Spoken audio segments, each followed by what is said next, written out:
He told himself it was one night. That was the logic he built around it, clean, practical, contained. One night. He would make calls in the morning. There were agencies, programs, placement services. He ran a company, not a shelter. The fact that his name appeared on the eviction notice was a legal matter, not a personal one. He had made a judgment call to avoid a scene in a public restaurant. He had fed 3 children. That was more than was required of him. That was all. He put them in the guest suite of his downtown apartment. 2nd floor, 3 rooms. Nobody had used them in 2 years. He didn't know he still had guest towels until he went looking.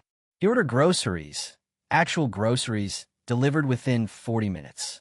He stood in the kitchen doorway and watched the oldest boy, whose name he had learned was Marcus, open the refrigerator and just stand there, door open, staring at the shelves, not reaching for anything yet. Just looking at the food like he was confirming it was real, like he was waiting for it to disappear if he trusted it too quickly. Damien watched that for several seconds. He said nothing. The girl was named Simone. She sat at the kitchen table with a one-eyed rabbit placed carefully in her lap and said very little. But her hands, under the table, Damien caught the movement when the light changed. They were trembling, not from cold, not from fear of him specifically, from something that had been happening long before tonight, something that lived in her body now like a background frequency she couldn't switch off. The youngest was Eli, 3 years old. He had stopped crying sometime during the drive over and had started following Damien around the apartment at a consistent distance of about 6 feet. Not hiding, not reaching, just present, following, watching with enormous, serious dark eyes that registered everything without comment. Damien found this deeply uncomfortable. He made 2 phone calls that evening. One to his attorney, one to a city contact he kept on the peripheral list for municipal matters. He did not call social services directly. That required a different level of engagement. A paper trail, questions about how 3 children came to be in his apartment, forms that would pull him into a process he wasn't ready to enter without understanding what he was walking into first. The attorney said, technically, they're wards of the state until a next of kin is located or a guardian is formally appointed. The city contact said, placement backlog is significant right now. Minimum 3 to 5 business days. Damien said fine, ended both calls, returned to his study. He pulled up the employee file for Jerome Cater. That was the father's name. Marcus had said it quietly when Damien asked.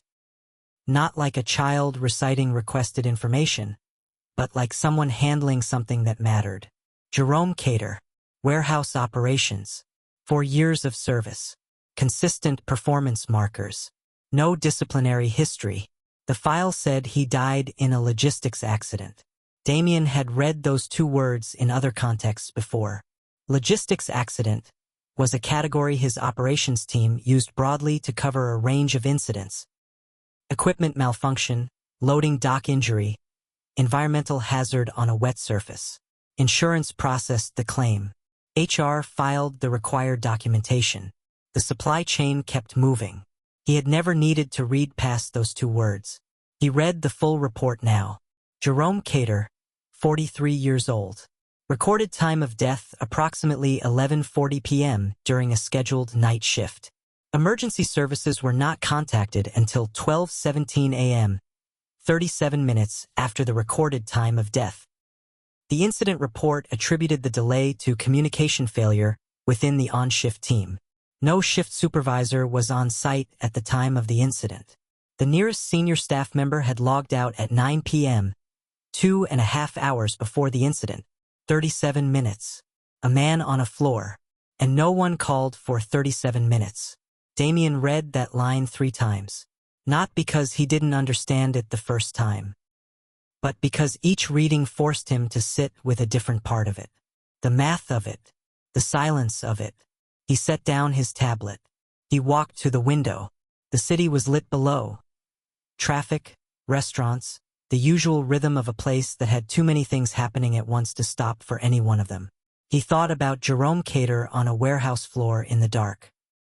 He made himself stop thinking about it because the thought had an edge, and he wasn't ready to find out what was on the other side of it yet. He went to check on the children. Marcus was not asleep. He was sitting fully dressed on the edge of the bed, shoes still on, watching the door. The posture of a boy who had learned that danger did not always announce itself and being ready mattered. Damien stood in the doorway. He said, "You should sleep." Marcus said, "I sleep better when the door stays unlocked." Damien looked at him. "Why?" Marcus looked back. "Steady. Because locked means trapped." A pause. Longer than Damien usually allowed. He reached over and turned the lock mechanism from the outside. Left it open. Said nothing. Walked back to his study. He sat at his desk and pulled up the property and payroll files simultaneously. He wanted to understand the sequence of events, exact timestamps, system records, who authorized what and when. He cross-referenced 3 internal databases. He found something he had not expected to find. The eviction order had not been triggered by a human decision. It had been generated by an automated compliance system, a protocol his operations team had built to flag and act on dormant lease agreements tied to employee housing subsidies. When an employee's status updated to terminated, for any reason, including death, the system flagged their housing contract for immediate review. Jerome Cater's employment status had been changed to terminated, deceased, at 12:41 a.m., 24 minutes after emergency services were finally called. The housing compliance sweep ran automatically at 6 a.m. daily. By 6:08 a.m., the eviction notice had been generated, formatted, and dispatched. Jerome Cater had been dead for less than 7 hours. His children were already being removed from their home before the morning shift even started. Damien stared at that timeline on his screen and did not move for a long time. He had designed that system, not personally, not line by line, but he had approved its framework.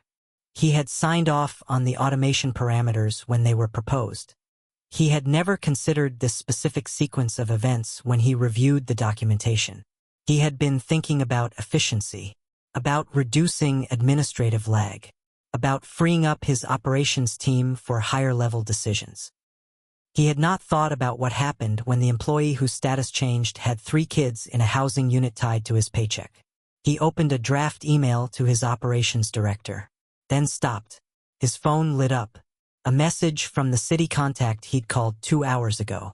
It said, "Just a heads up. Those children have already been flagged in the municipal system, listed as unclaimed dependents. City protocol requires a welfare check within 24 hours of the flag going live. Someone will come tomorrow morning." Damien read it twice. Unclaimed dependents, like items left in a terminal, like things that had been misplaced. He set the phone down. He did not finish the email. He sat in his study for a long time, not reviewing files, not planning. Just sitting in the kind of quiet that happens when something you had not wanted to think about has moved close enough that you can no longer pretend to not see it. Jerome Cater, 37 minutes. Damien had built systems to manage everything. He had never asked what the systems were doing when he wasn't looking. For days past, Damien told himself each morning it would be the last. By evening, something else had intervened. A placement delay. A form that needed additional signatures. A caseworker who called and rescheduled without explanation. The children were still there. He told himself this was bureaucracy, not choice, not sentiment. Bureaucracy. He watched them the way he watched markets. Quietly, from a distance that was careful. Looking for patterns because patterns were the only information he trusted. Marcus ate every meal quickly, even when there was plenty of food and no one was watching the clock. Not from hunger. The food at the Ashford apartment was more than any of them had seen in one place in a while. It was reflex. He ate like someone who had learned in some earlier chapter of his life that food could vanish, and that finishing fast was a form of safety. On the 3rd evening, Damien watched Marcus slip 2 bread rolls into the front pocket of his hoodie. He did it without looking up, without breaking the conversation he was having with Simone, without any visible awareness that he was doing it. Damien said nothing. He ordered double portions the next day and didn't explain why. Simone's hands had stopped trembling by day 2, but she still tracked movement. The particular reflex did not disappear that quickly. It had been built over time, layered in, and it lived in her body now as something automatic. Boots on hardwood, heavy footsteps, a door swinging too fast. Her eyes would go to the source and stay there until she had assessed it. Damien had a particular way of walking, long stride, deliberate, the kind of gait that filled a hallway. He noticed what it did to her. He adjusted. He began moving through the kitchen more slowly, reducing his footfall. He did not announce this. He did not draw attention to it. He just changed how he moved. Eli had formed an attachment to the chipped soup bowl. It was from the back of the kitchen cabinet, old white ceramic with a sealed crack running along one side. Damien had not known he owned it, but Eli had found it on day one and had not let it go since. He carried it tucked under one arm the way other children carried stuffed animals. He used it for nothing. He just carried it. When Damien crouched down and asked about it, Eli looked at him with his enormous, serious eyes and said, "It's mine now." Damien said, "Okay." That was the most they had spoken in 4 days. On the fifth morning, before 5 a.m., Damien sat at his desk and opened Jerome Cater's payroll records. He told himself this was due diligence, legal exposure management. If the situation with these children escalated and situations involving employee fatalities, housing displacement, and minors in an executive's apartment could absolutely escalate, he needed to understand the full picture before someone else constructed the narrative for him.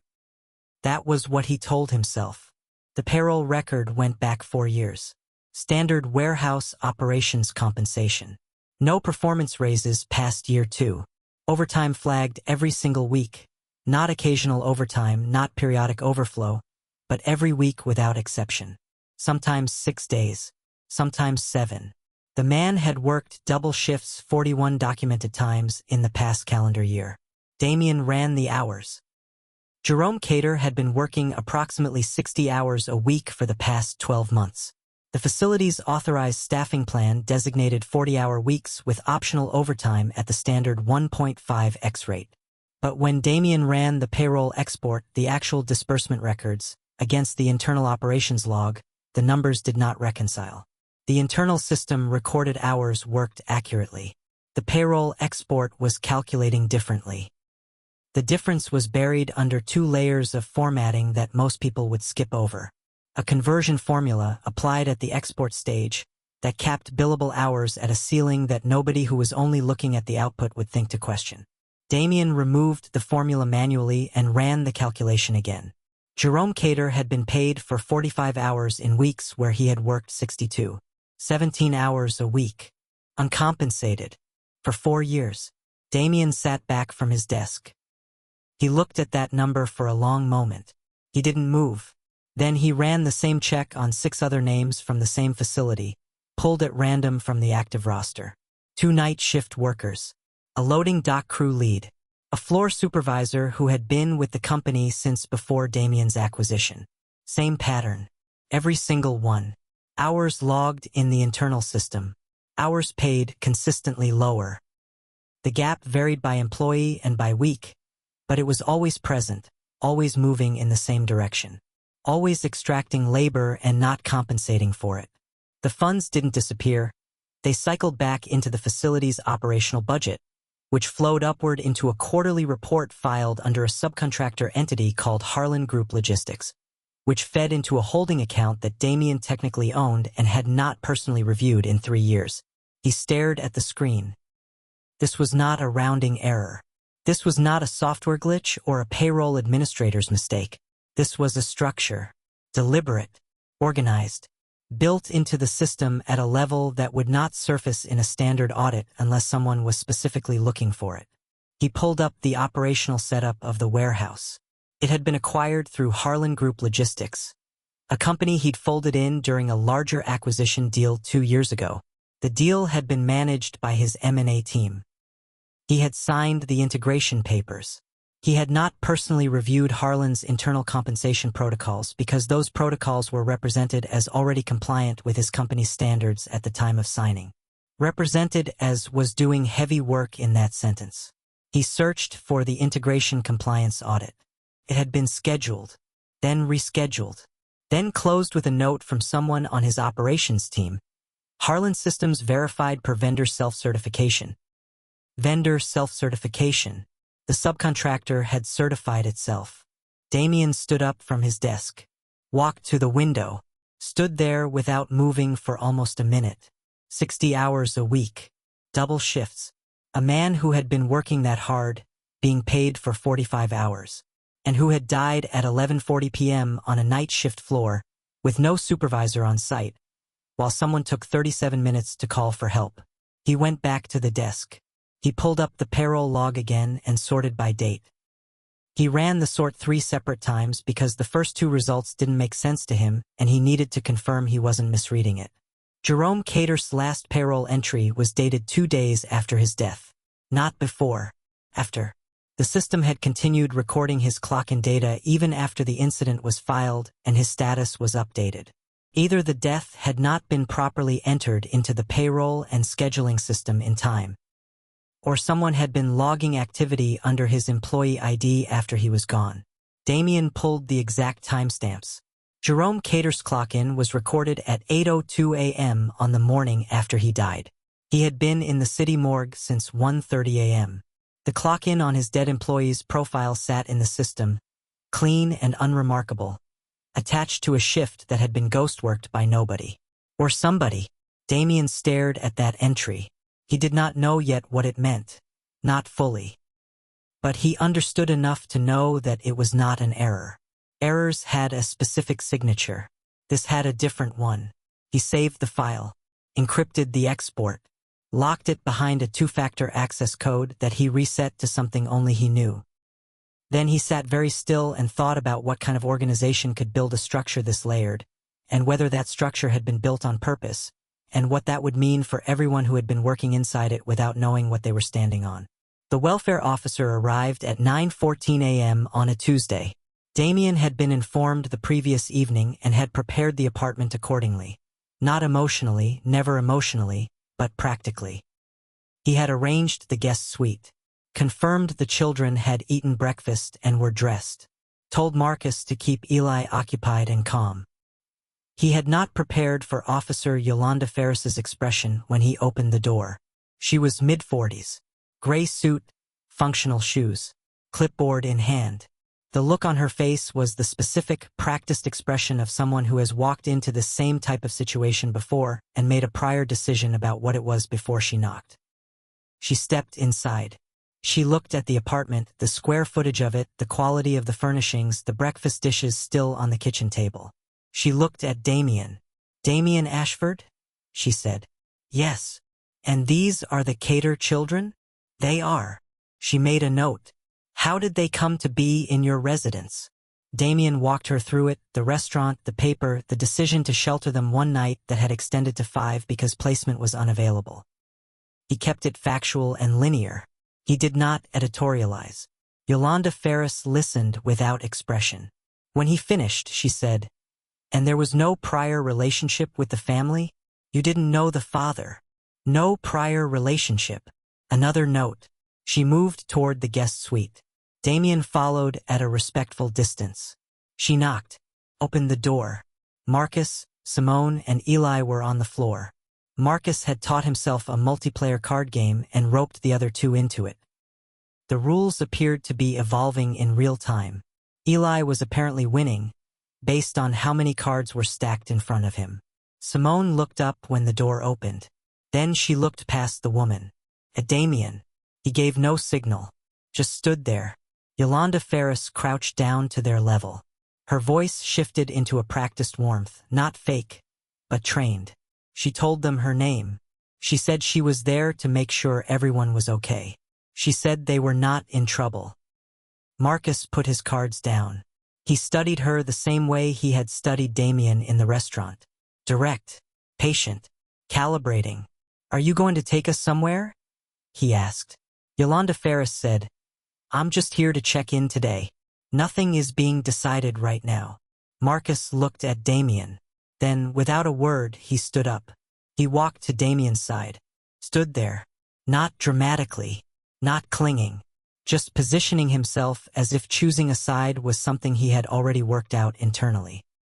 Simone stood next. Walked to Damien's other side. Eli picked up the chipped soup bowl, walked over, and leaned against Damien's leg with the full weight of a 4-year-old who had decided he was done going anywhere else. Nobody said a word. Yolanda Ferris rose slowly from her crouch. She looked at the 3 children aligned beside this man they had known less than a week. She looked at Damien's face, which had not changed. He had not asked them to do that. He had not told them to move. They had made that decision independently. All 3 of them, together. Yolanda said, "Mr. Ashford, can I speak with you privately?" They moved to the hallway. She kept the door partially open. She spoke quietly. "You understand how this looks. I understand that. A man in your position, 3 children, no documented connection to the family, no prior notification to child services. I know how it looks." She held his gaze. "Why didn't you contact child services immediately? You could have called the first night." Damien considered the answer. He chose the honest one. "Because the eviction notice that displaced them came from one of my companies. I needed to understand what I was looking at before I put them in a system that I didn't yet know was safe." A pause stretched between them. Yolanda Ferris studied him. People in her line of work develop strong instincts for reading the gap between what someone says and what they mean. She was searching for the gap. She said, "You're being watched, Mr. Ashford. That should be very clear to you." I assumed that was already the case. She made her final note. Told him she would return in 3 days. Told him not to take the children out of the city without notifying her office. Told him the file was formally active and his name was attached to it. He showed her to the door, watched her car pull away from the curb and disappear into traffic. He stood at the window for a moment. Then he went back to the guest suite. Marcus was standing in the center of the room. He hadn't returned to the card game. He was watching the door, waiting. Eli was sitting on the floor with the soup bowl. Simone had her arms crossed, not from attitude, from the need to hold something still inside herself. Damien said, "Nobody is taking anyone anywhere today." Marcus exhaled. A small, controlled release. The first visible crack in the composure he had been carrying since the restaurant. "She'll come back," he said. "Yes, she will." And then, Damien looked at him. He made a decision, the same one he had been making all week probably, about the kind of honesty this boy deserved.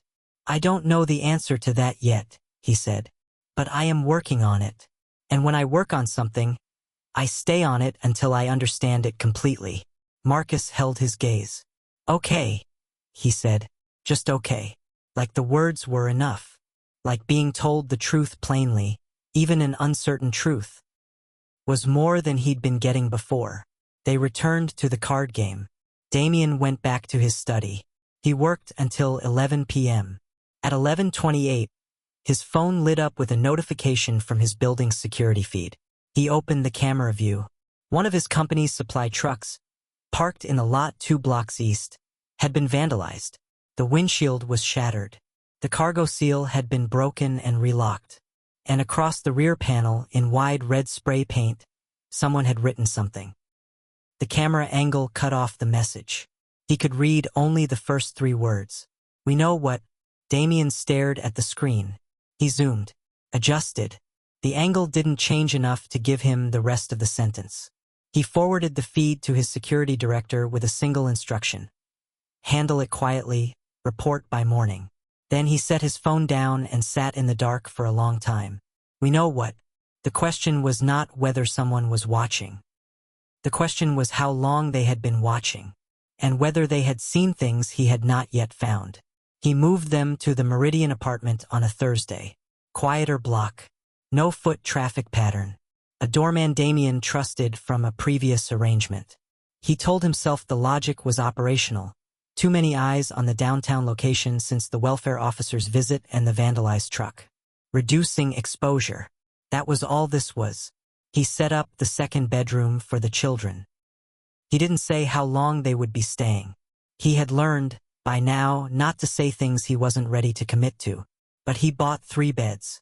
3 sets of sheets. A small wooden bookshelf that took 40 minutes to assemble and that he built himself at 10:30 p.m. because he didn't want to wait for delivery. He told himself it was temporary. By the end of the second week at the Meridian, something had shifted in the quality of the air inside the apartment. Not dramatically. Not in any single moment you could point to. The way fall changes. You don't identify the day. You just notice, one morning, that it's colder than it was and the light is sitting differently, and something has moved on without asking your permission. Marcus had taken over coffee. He had asked Damien once, just once, how he liked it. Damien said black. The next morning, a mug appeared on the kitchen counter before Damien was out of his room. Black.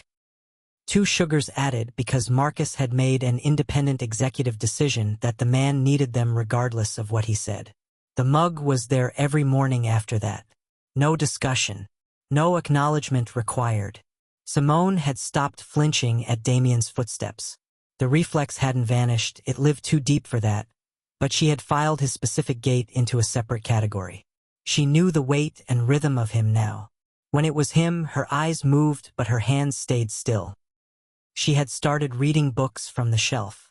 She moved through the apartment with something approaching ease. Not comfort yet. Ease. Eli had extended his collection. The chipped soup bowl remained under his arm. He had now added a smooth gray stone from the building's courtyard, selected during one of the 3 supervised outdoor windows Damien had allowed in the past week.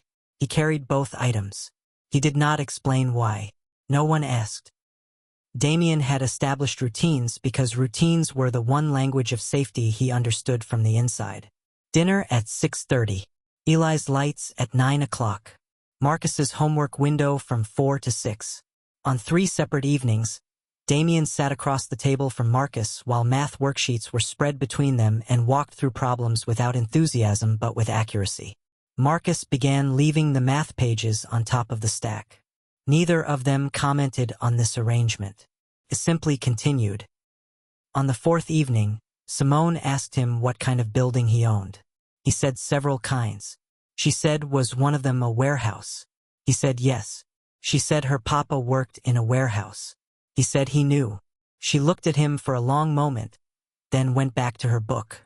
He sat there after she did that for longer than he'd intended. He was running 2 tracks simultaneously during these weeks, managing the visible situation and excavating the hidden one. The visible track involved responding to Yolanda Ferris's scheduled check-ins, maintaining daily communication with his attorney, ensuring that nothing about the children's unofficial status escalated into a formal crisis before he had the legal groundwork established to handle it properly. He was careful and consistent and said exactly what was needed. The private track was something different. He had been pulling records for 2 weeks through internal back channels, quietly, without flagging his searches to anyone on his operations team. He had confirmed the payroll discrepancy pattern across Harlan's network, not just at Jerome Cater's facility, but across 11 separate warehouses operating under the Harlan subcontract umbrella. Hundreds of workers, years of underpayment, a formula buried at the export stage that almost no one would find unless they were specifically looking for it. He had found something else. The automated housing compliance sweep. The same system that had evicted the Cater children within hours of their father's death had run across every Harlan-linked facility.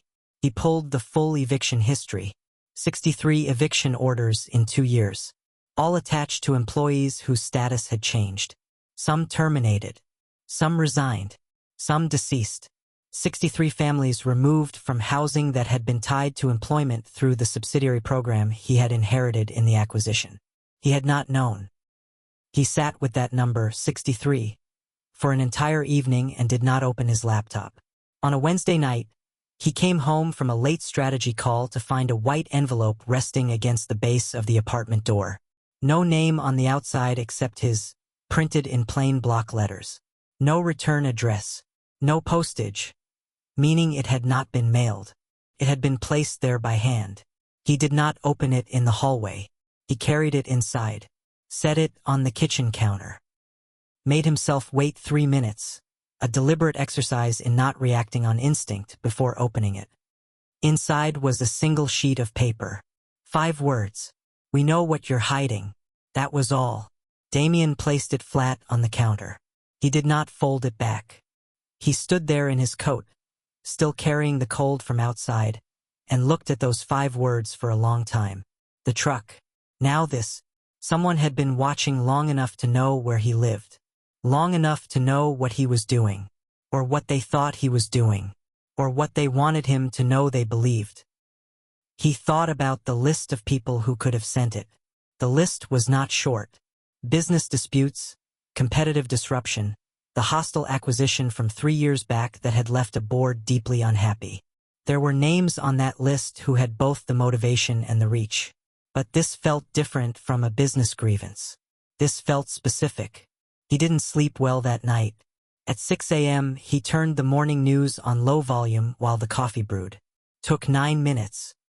The anchor said the name of his company twice in the same sentence before Damien fully tracked what he was hearing. A regional labor advocacy organization had filed a formal complaint with the City Labor Board.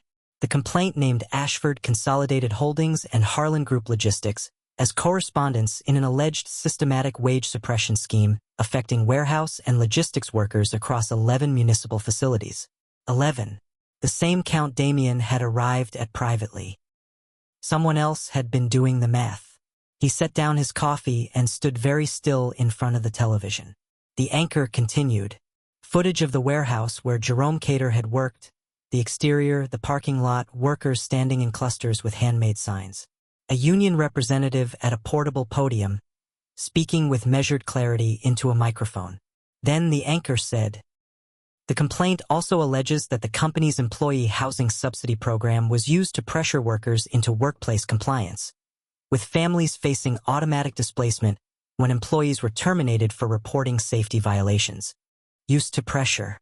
Automatic displacement." Damien looked at the television. He had found the eviction pattern. He had called it an automation failure, an oversight, a system that had not been designed with this particular consequence in mind. The complaint was describing something different. The complaint was saying someone had known exactly what the system would do, and had let it run. His phone began going. His attorney, his communications director, 3 board members in a span of 4 minutes. He looked at the closed door to the children's bedroom. He let it ring. He stood in the kitchen and looked at the television and thought about Jerome Cater and 63 families and a formula buried at the export stage where nobody was supposed to find it. And he thought about the difference between a machine that causes harm and a person who builds a machine to cause harm and then tells no one. The phone rang again. He picked up. His attorney said, "Damien, we need to get ahead of this immediately. The press cycle is—" "I know," Damien said.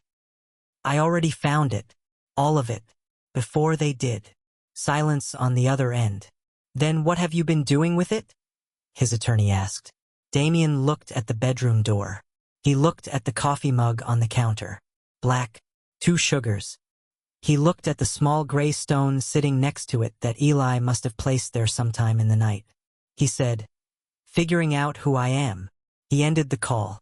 Across the city, in a union hall or a law office or a newsroom, somewhere he couldn't see, someone who had been building a case for a long time was watching the same report and deciding what came next, which meant the timeline was no longer only his to control, which meant the next 48 hours were going to define something. He just didn't know yet exactly what. They came at 7:43 in the morning. Not 1 car. 3. 2 city vehicles and 1 unmarked sedan. Damien saw them from the window before anyone knocked.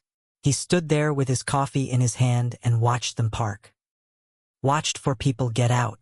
Watched them look up at the building the way people look at a place they've already made a decision about. He set the coffee down. He walked to the children's door. Knocked twice. Opened it. Marcus was already awake. Sitting on the edge of his bed. He had heard the cars too. Or maybe he had developed a sense for when things were about to change. Some children learn that early. The ones who have to. Damien said, "There are people here from the city." Marcus didn't ask what kind. He stood up, started toward Simone's bed to wake her. Damien said, "Marcus." The boy stopped. "Whatever happens in the next hour, I need you to stay calm. Not for them. For your brother and sister. Can you do that?" Marcus looked at him. That same direct, measuring look. "I've been doing that," he said, "since my dad died." Damien nodded. He had no response for that was adequate, so he said nothing. He went to answer the door. Yolanda Ferris was there. She had not come alone this time. Behind her stood a man in a city housing authority jacket and a woman Damien didn't recognize. Mid-30s, business clothes, a badge clipped to her belt that said DCFS, Department of Child and Family Services. The fourth person stayed by the cars. He was writing something. Yolanda said, "Mr. Ashford, we need to speak with you about the current placement status of the Cater children." "Come in," Damien said. They came in. They stood in his living room in a cluster. Yolanda did the talking. The complaint against his company had triggered a mandatory review.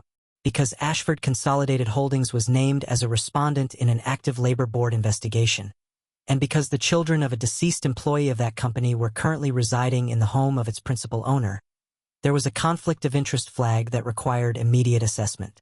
Damien listened without interrupting. The DCFS woman, her name was Renata Osei, said, "We're not here to remove the children permanently. We're here to conduct a same-day evaluation and determine whether the current arrangement presents a conflict of interest that compromises the children's welfare." "And if you determine it does?" Damien asked. "They'll be placed in a licensed interim facility while the investigation proceeds." Damien looked at Renata Osei directly. "How long would that take?" "Could be weeks. Could be longer. Depends on the scope of the investigation." The room was quiet. From down the hall, Damien could hear the sound of Eli padding toward the kitchen, unhurried, carrying his bowl and his stone. Renata Osei said, "Can we speak with the children?" Damien said, "Yes." He called them in. Marcus brought Simone by the hand. Eli came last, stopped in the doorway, looked at the strangers, looked at Damien. He walked to Damien's side and stood there. Renata Osei spoke to each child individually. She was professional and careful. She asked Marcus about how he was being treated, about whether he felt safe, about whether he understood he had options. Marcus answered every question in complete sentences with a composure that visibly surprised her. She asked Simone if there was anything she wanted. Simone said, "To stay." She asked Eli if he was happy. Eli held up his soup bowl. Renata Osei looked at the bowl, then at Damien, then made a note on her clipboard. 40 minutes after they arrived, she pulled Damien aside. She said, "My assessment is not about whether you've treated these children well. From what I can see, you have. My concern is structural. You are the principal authority of the company under investigation for the conditions that led to their father's death. That creates a dynamic that, regardless of your intentions, places these children in an environment that isn't neutral." Damien said, "I know," she said. "Then you understand why I have to recommend temporary placement." He said, "I understand the logic." She said, "Is there anything you want to tell me before I file the recommendation?" Damien thought about the files, the payroll records, the 63 evictions, the ghost clock-in, everything he had found in 2 weeks of quiet digging that he hadn't told anyone about yet, because he hadn't decided what to do with it. He said, "I have been conducting an internal audit since the day I met these children. I found the wage discrepancies. I found the automated eviction protocol. I found evidence that workers at Harlem-managed facilities were systematically underpaid over a period of at least 4 years. I have not released that information publicly because I was determining its full scope. But it exists, and it's documented." Renata Osei stopped writing. She looked at him. "You found it yourself," she said. "Yes." "Before the labor board complaint was filed." "Yes." A long pause. "Why are you telling me this now?" Damien looked down the hall. The children's voices were low. Marcus talking to Simone in that quiet, steady way he had, like he was managing her expectations. Damien said, "Because I want you to know I'm not hiding from this. Whatever I'm responsible for, I intend to face it. But I need you to understand that these children losing one more thing, one more person, one more place, because of a system I didn't design but still put my name on. That is not justice. That is just more damage. Renata Osei looked at him for a long time. She said, I still have to file. I know. She filed. They took the children at 9:51 a.m. Marcus didn't cry. He picked up his backpack and walked to the door. He stopped and turned back to Damien. He said, Are you going to fix it? Damien said, Yes. Marcus nodded. Walked out. Simone held her rabbit with both arms. She didn't say anything to Damien, but at the door she stopped and pressed her small hand flat against his sleeve for just a second. Then she walked out. Eli cried. He cried the whole way down the hall. Damien stood in the doorway and watched them get into the city vehicle. Eli pressed his face against the glass. Still crying. The chipped soup bowl was in his lap. The car pulled away. Damien stood in the doorway until the car turned the corner and disappeared. Then he went inside. He sat at his desk and did not move for 11 minutes. Then he opened his laptop. Then he started making calls. Because the one thing he understood, the one thing life had ground into him across 41 years, was that feeling something deeply was not the same as doing something about it. And he was done waiting to decide which kind of man he was. He called his attorney first. Told him to prepare for full voluntary disclosure to the labor board. Everything. The payroll records, the audit findings, the eviction data. All of it. The attorney said, Damien, voluntary disclosure in an active investigation could be used against. I know what it could be used against, Damien said. File it. Then he called his operations director. Told him the Harlan subcontracts were suspended effective immediately. All 11 facilities. Pending independent audit. The operations director said, That's going to impact quarterly. I know what it's going to impact, Damien said. Suspend them. Then he pulled up the list of 63 eviction orders. 63 families. He started going through them one by one. He had a long night ahead. And outside, the city was still moving, indifferent, functional, unaware, while a man who had spent 41 years building systems finally started asking what those systems had been doing while he wasn't looking. The documents leaked on a Friday. Not by accident. Damien had made the decision 3 days after the children were taken. He had weighed it against his attorney's advice, against his board's concerns, against the very real possibility that releasing internal records in the middle of an active investigation would be used to shape a narrative he couldn't control. He had released them anyway. 1,400 pages. Payroll comparisons across 11 facilities. The export formula that had been quietly shaving hours from hundreds of workers for 4 years. Internal memos from Harlan's management team referring to the wage gap as structural optimization. Email chains showing that at least 3 people within Harlan's executive layer had been aware of the discrepancy and had made a deliberate choice not to correct it. And the eviction logs. All 63 of them. With timestamps. He had sent the package to the city labor board, the regional press, and a labor advocacy organization that had been building their own case for 18 months. He hadn't warned his communications team. He hadn't held a press conference. He hadn't issued a statement softening the disclosure or framing it around corporate responsibility. He just sent the files. And then he sat in his apartment in the quiet and waited. Took 4 hours. By noon, 3 regional stations had picked up the story. By 3 p.m., it had gone national. By evening, his name was in headlines that did not use the word whistleblower, because whistleblowers expose other people's wrongdoing. This was different. This was a man handing over evidence of failures inside his own house. That was rarer. And the press didn't quite have a word for it, so they used several. Some called it accountability.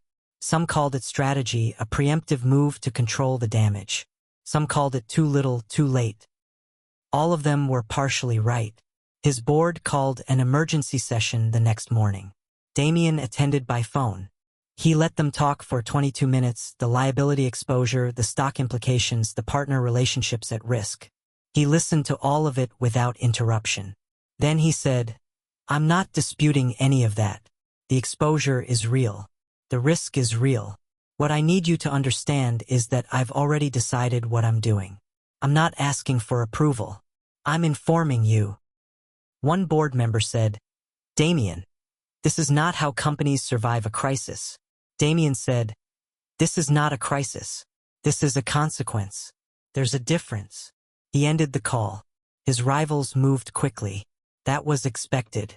3 competing logistics firms positioned themselves publicly as alternatives. Clean records, regulatory compliance, the implied contrast with Ashford's current situation communicated without ever having to be stated directly. 2 of his largest contracts opened discussions about renegotiation. A 4th partner sent a legal notice within 72 hours. He let them open those discussions. He was not focused on the contracts. He was focused on the workers. Because the news cycle had done something he hadn't anticipated. It had given people permission to speak. Employees who had been quiet. Some out of fear, some out of loyalty, some out of the specific exhaustion that comes from fighting something alone with no sense that anyone is listening, started talking. Not just to reporters. To the labor board investigators who were now making site visits to each of the 11 facilities. To the attorneys Deja Whitmore had connected them with. To each other for the first time in years. Damien read every public statement he could find. He tracked the testimonies the way he had once tracked market performance, looking for pattern, for cumulative weight, for what the full picture said when you held all of it at once. What it said was this. These had not been isolated incidents.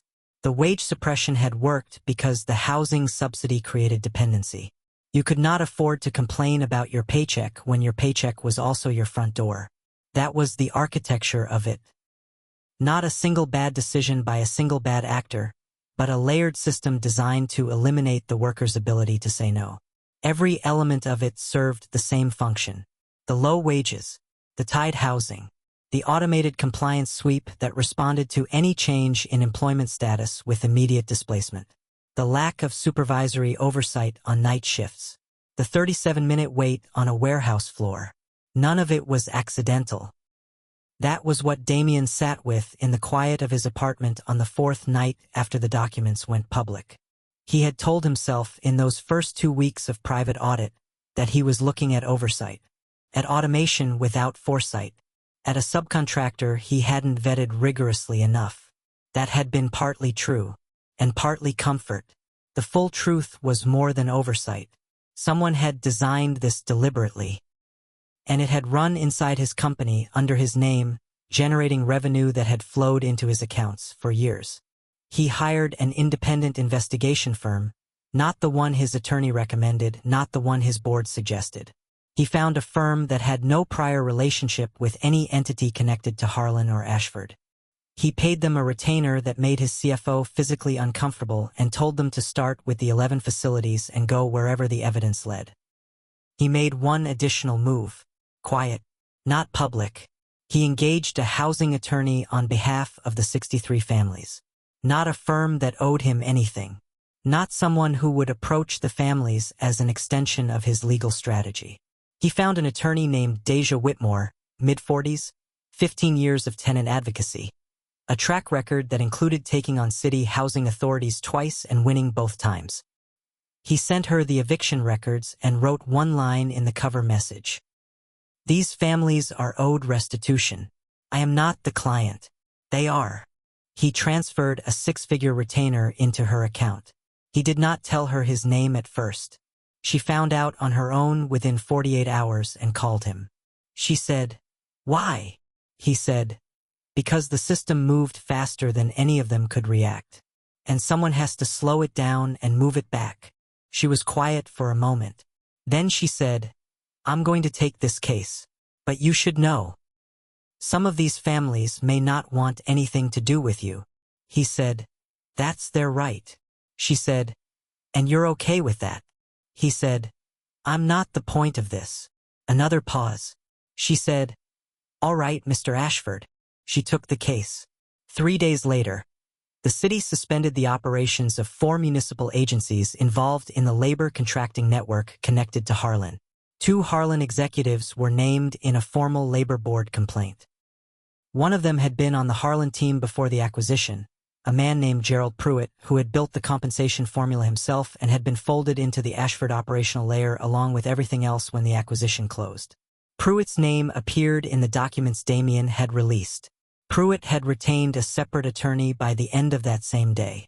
The investigation was no longer contained to a labor board complaint. It had become a city-level inquiry with federal implications attached to municipal contracting rules.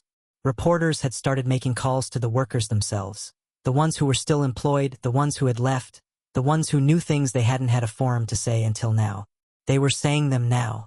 Worker after worker, facility after facility, the same story in different voices. Double shifts, paycheck gaps they couldn't explain, the quiet threat of housing.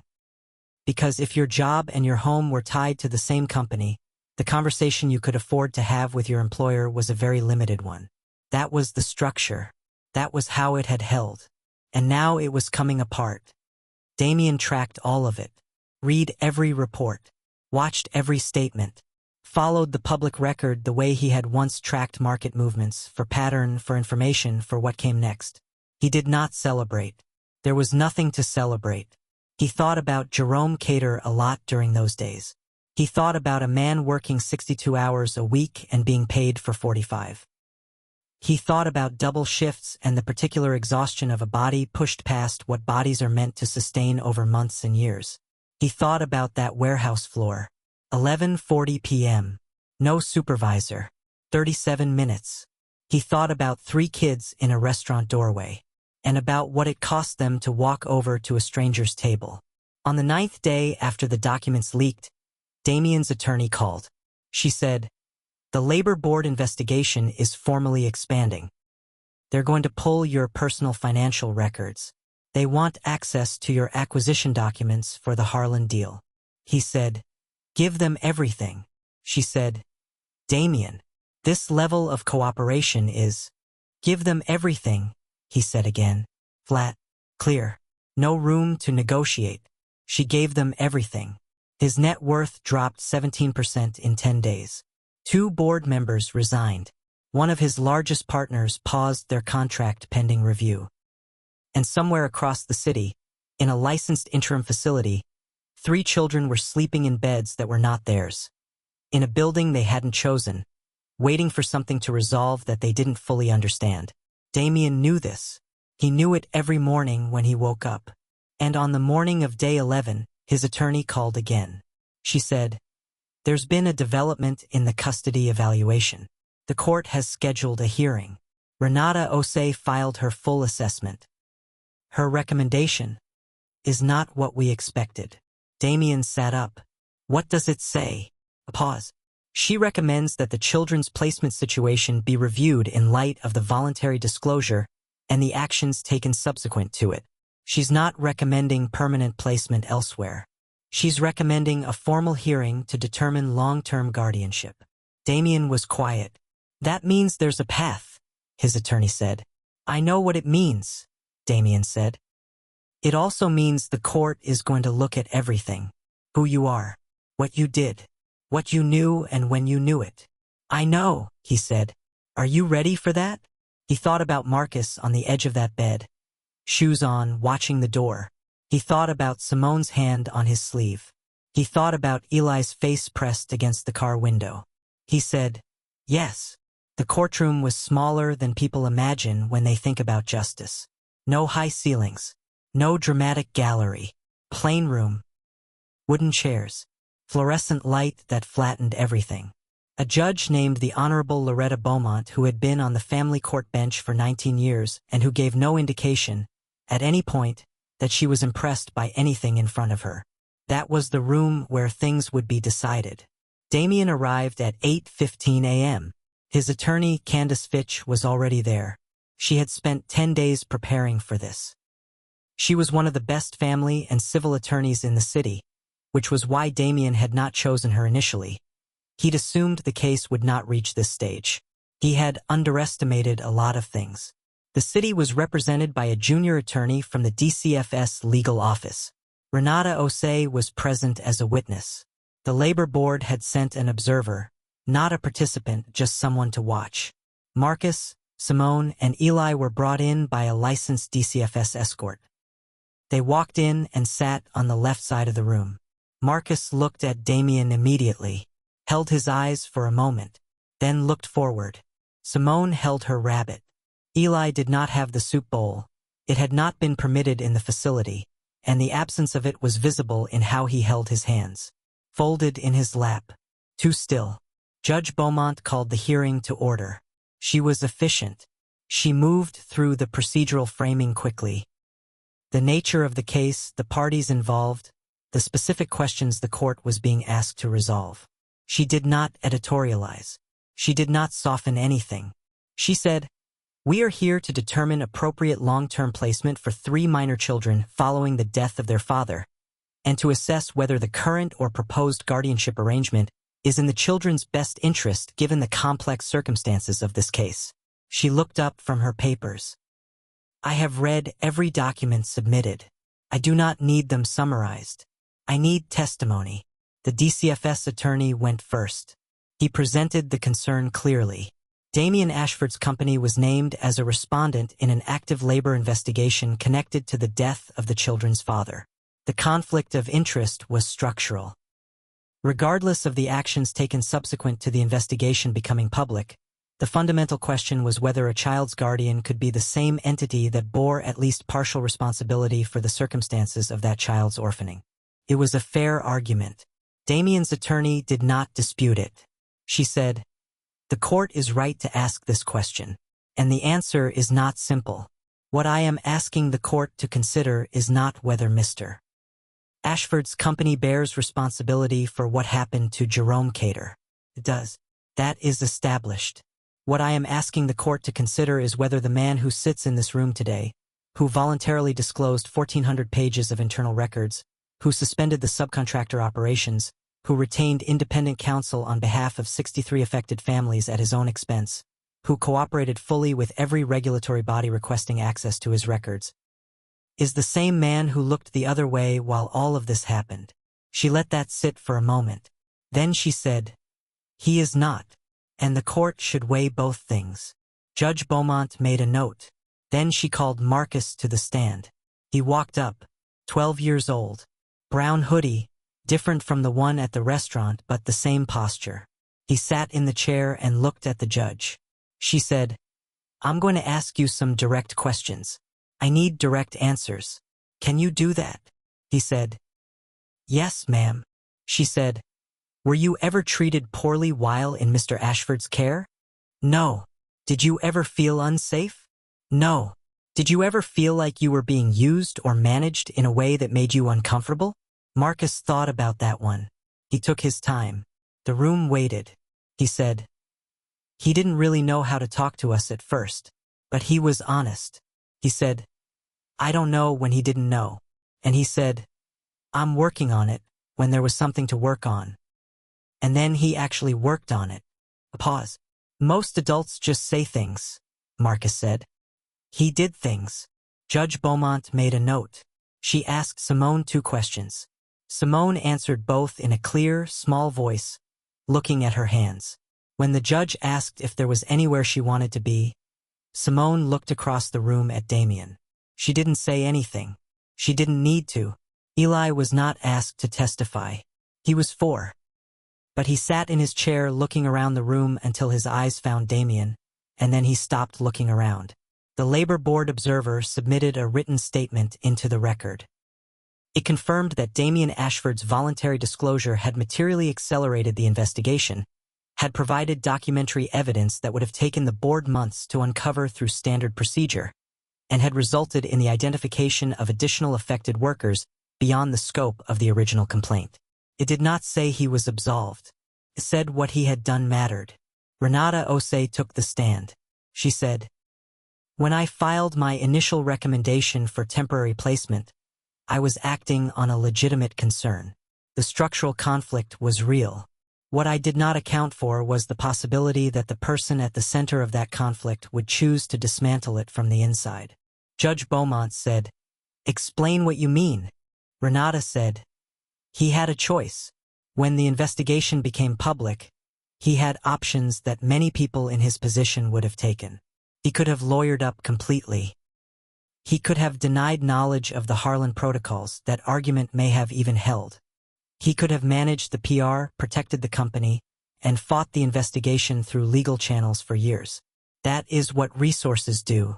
Instead, he released the records himself. He suspended the contracts.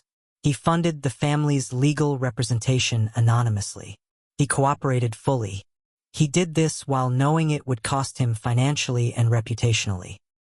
That is not the behavior of someone trying to protect a position.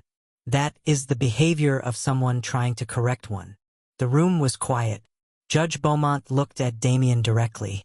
She said, "Mr. Ashford, I'm going to ask you one question, and I want you to think carefully before you answer."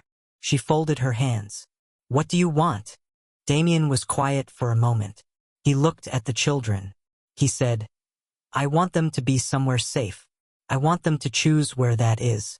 And I want, whatever I've done, whatever the company did, I want them to grow up knowing that their father worked hard and was failed by systems that should have protected him.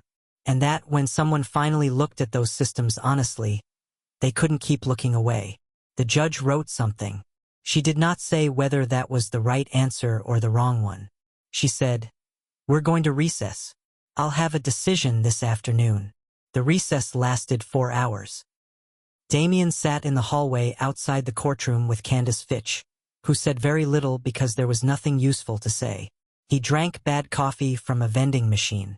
He read nothing on his phone. He looked at the floor. At 2:47 p.m. they were called back in. Judge Beaumont returned to the bench. She said, "I've reviewed the complete record of this case. The circumstances are not standard.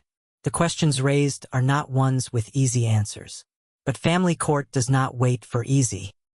It decides with what it has." She looked at her papers. "My primary obligation is to the welfare of these 3 children, not to the reputation of a company, not to the outcome of an investigation, and not to the narrative convenience of any party in this room." She paused. "I am ordering a 90-day supervised placement with Mr. Ashford as temporary legal guardian. During this period, a court-appointed monitor will conduct bi-weekly home evaluations. The labor investigation will proceed independently and in parallel. At the end of 90 days, the court will reconvene to assess permanent placement based on the monitor's findings and the resolution status of the investigation." She looked at the children. "These children will not be moved again within the 90-day window unless the monitor identifies a specific, documented safety concern. Disruption itself is a harm. This court recognizes that." She looked at Damien. "Mr. Ashford, the court is extending you a significant level of trust based on actions you have already taken. That trust is provisional. You understand what that means?" He said, "Yes, Your Honor." She said, "Then we are adjourned." The gavel came down. Marcus turned and looked at Damien from across the room. His face didn't change, but something in his eyes did. Candace Fitch said quietly, "That went better than it should have." Damien didn't respond. He was watching Eli, who had just realized what the adjournment meant. He wasn't entirely sure how, because the proceedings had been in language well above a 4-year-old's understanding, but he seemed to have picked it up from something in the room's atmosphere. Eli climbed down from his chair. He walked across the room. He reached up and took Damien's hand. The monitor walked over to introduce herself. The DCFS escort completed paperwork. Candace was already on her phone with someone from the labor board, and Damien stood in the middle of a courtroom with a 4-year-old's hand in his, and for the first time in longer than he could locate, he did not know what to do next. Not because there was nothing to do, but because for once nothing needed to be done right this second. He let himself stand there. Just for a moment. He could have kept the company. That is important to understand. The path existed. The legal team had laid it out clearly. The investigation would resolve eventually. The financial exposure was manageable. The board was fractured but not gone.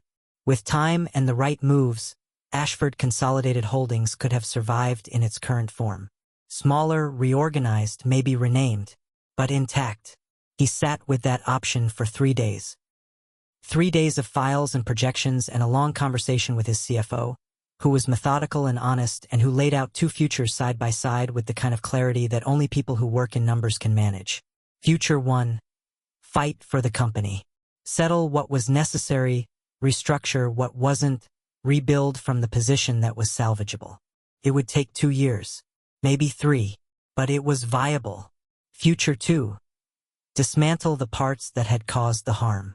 Willingly, fully. Hand over control of the Harlan-connected infrastructure to an independent oversight body. Liquidate the holdings tied to the labor violations. Redirect those funds toward worker restitution. Accept that the company would be permanently smaller. Accept that some things could not simply be reorganized away. His CFO said, Option 2 leaves significant value on the table. Damien said, I know. It's not required. You've already cooperated beyond what the law demands. I know that too. The CFO looked at him. Then why? Damien said, Because cooperating with an investigation and actually correcting something are different actions. I've done the first.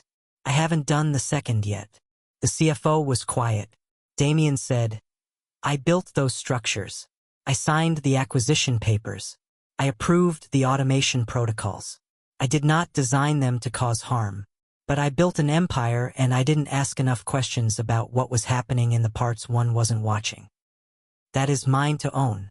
Not in a press release. Not in a settlement. Actually, he chose option 2.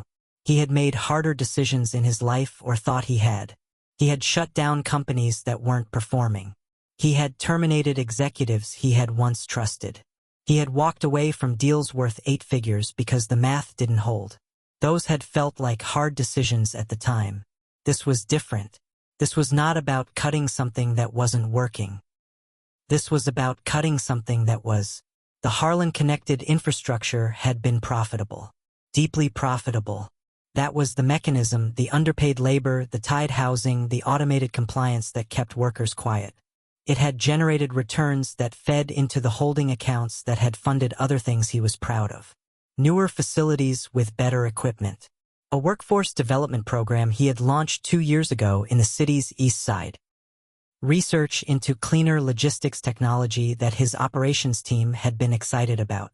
All of it had been watered, in part, by money extracted from people who couldn't afford to say stop. He sat with that for several hours before he called his CFO. He did not allow himself to soften it into something he could live with more easily. He just sat with it. And then he made the call.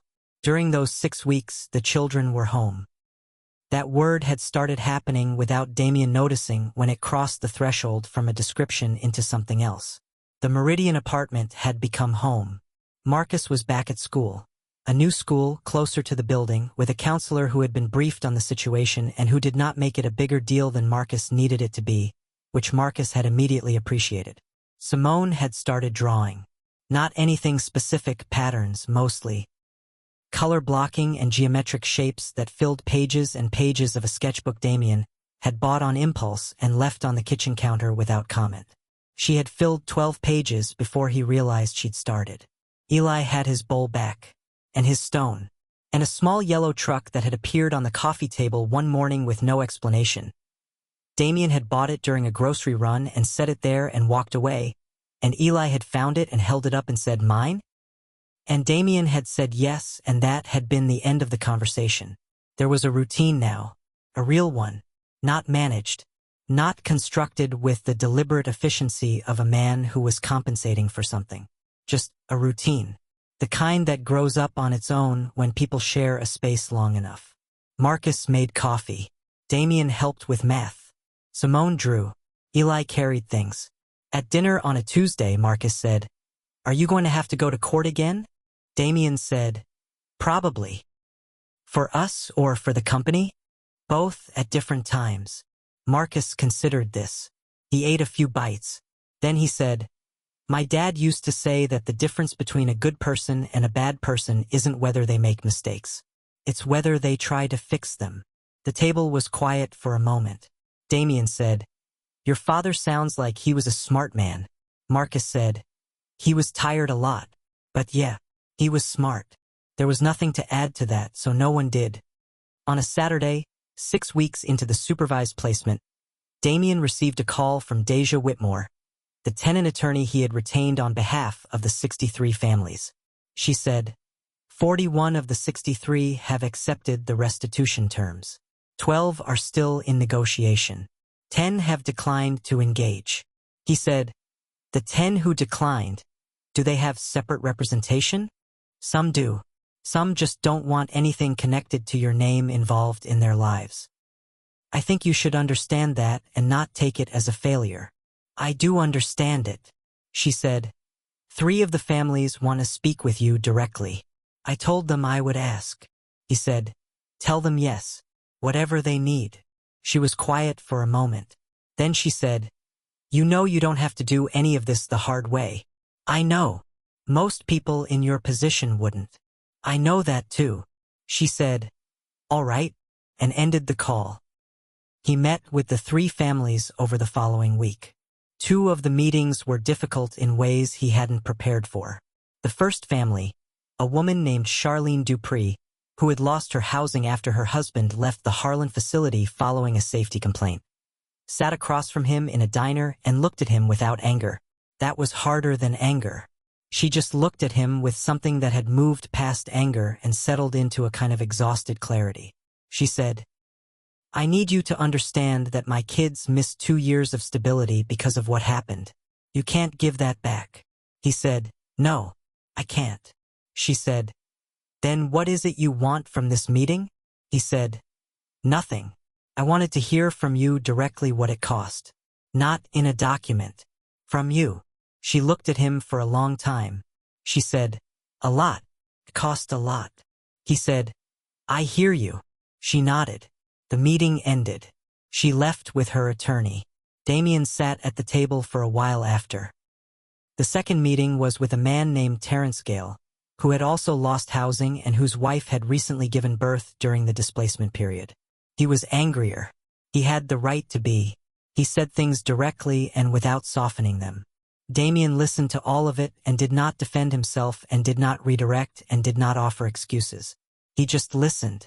When the man was done, he said, "I don't know if I believe you actually care about any of this or if this is just the most expensive PR strategy I've ever seen." Damien said, "That's fair. I can't make you believe anything. What I can tell you is what I've done, and you can weigh it." Terrence Gale left without shaking his hand. Damien wasn't sure he would have either.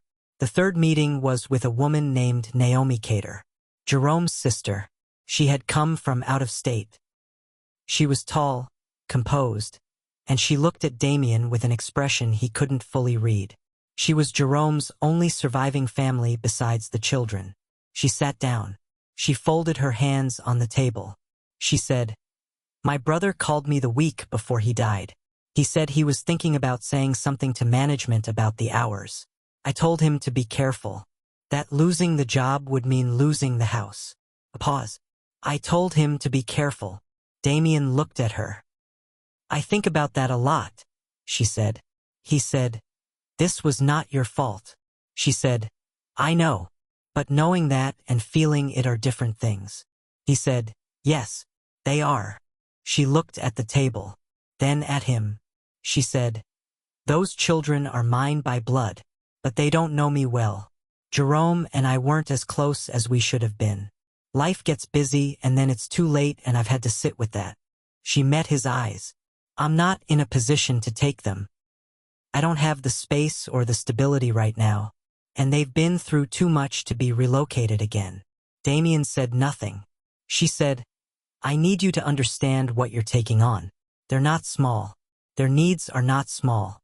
Jerome tried to give them everything and he died doing it. They know what sacrifice looks like from the inside. They will notice if you stop." He said, "I know." She looked at him for a long moment. She said, "He worked 60 hours a week because he believed in something better for them. Don't let that be for nothing." Damien held her gaze. He said, "I won't." She stood. She didn't offer her hand, but she held his eyes for another second before she left, like she was reading something in them, deciding something. Then she walked out. Damien sat there for a long time. He thought about Jerome Cater working 60 hours a week, believing in something better, dying in the dark with no one there for 37 minutes.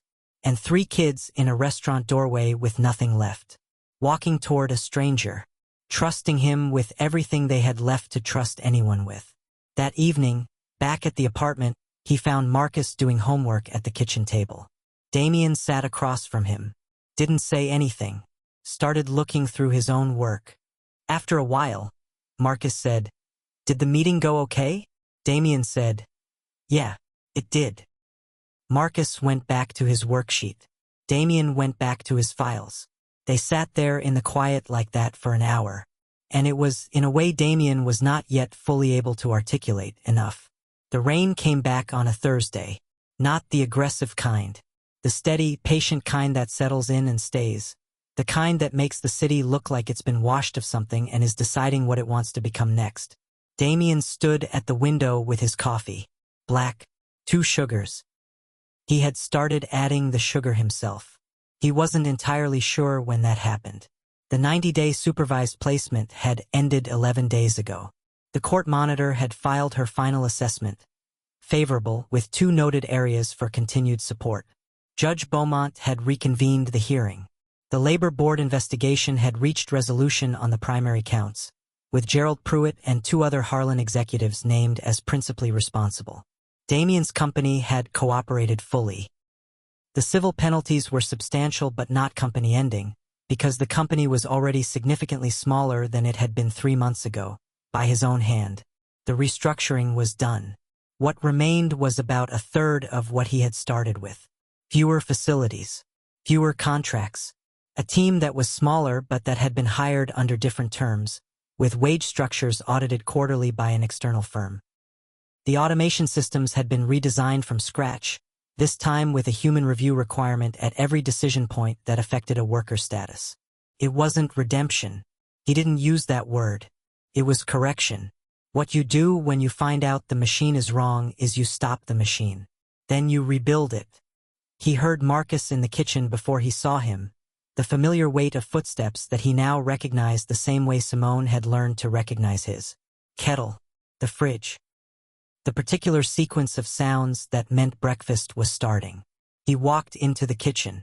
Marcus had 3 bowls out. Cereal for Eli, who would be up in minutes and who would want exactly the kind with the colored pieces, not the plain kind, which Marcus knew without being told. Toast for Simone, who had recently decided toast was her entire personality.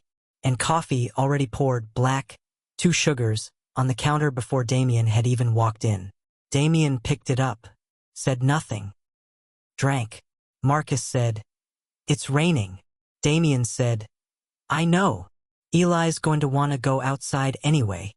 He always does." A pause.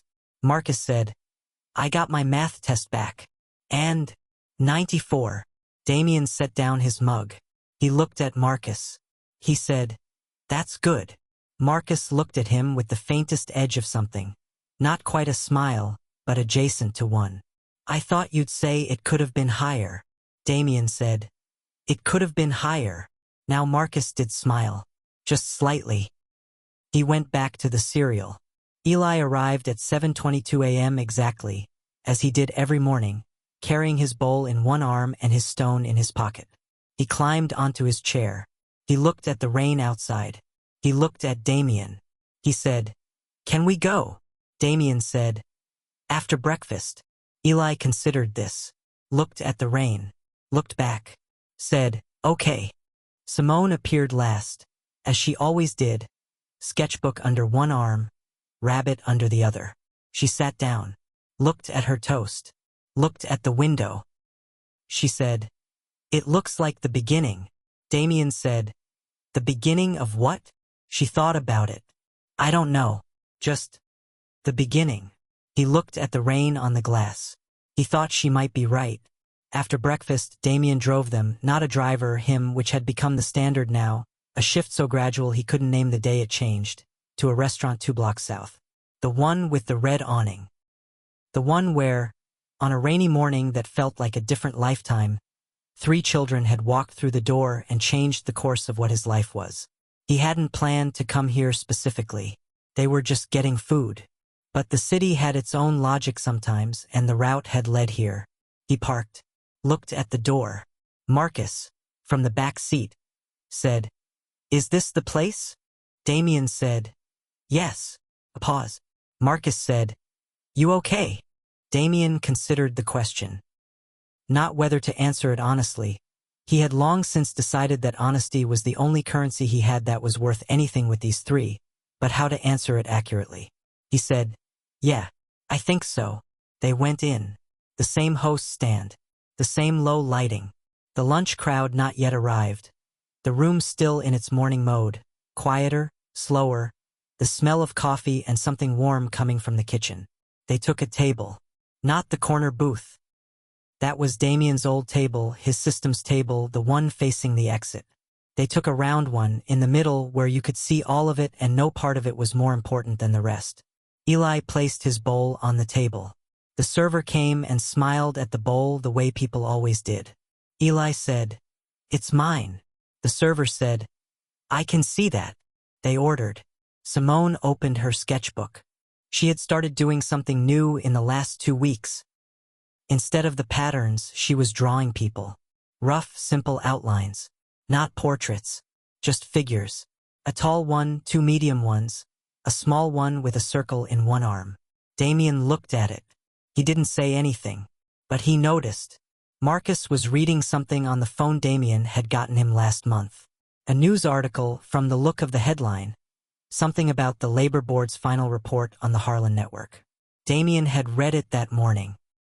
It named Jerome Cater's case specifically, one of 14 workers whose deaths or serious injuries had occurred during the period covered by the investigation. It named the conditions that had led to each one. It named what had been known and by whom and when. Jerome Cater's name in a formal public record. Not as a statistic. Not as a line in an incident report. As a person who had worked and tried and deserved better. Marcus looked up from the phone. He looked at Damien.